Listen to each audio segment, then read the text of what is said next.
وقل جاء الحق وزهق الباطل إن الباطل كان زهوقا।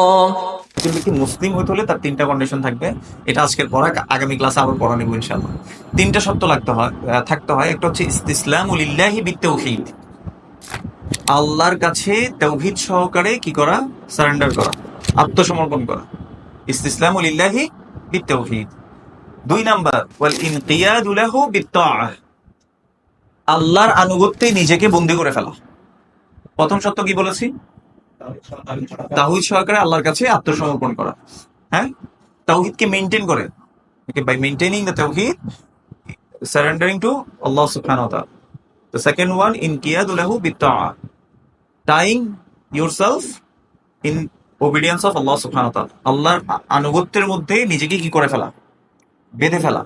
বেঁধে ফেলা মানে হচ্ছে এখন থেকে আমি আর নিজের কোনো ইচ্ছাই চলবো না, আল্লাহ যা বলেছেন আমি ওটার উপরেই চলবো। 2 নাম্বার, একটা থেকে বেঁচে থাকতে হয়। বারাআতু মিনাশ শিরকি ওয়া আহলিহি, যত প্রকার শিরক আছে এই শিরক থেকে এবং শিরকের যত প্রকারভেদ আছে এগুলো থেকে কি থাকা? বেঁচে থাকা। বুঝে গেছে? এই তিনটা শর্ত যদি একজনের মধ্যে জমা হয় তাহলে তাকে কি বলা হয়? মুসলিম বলা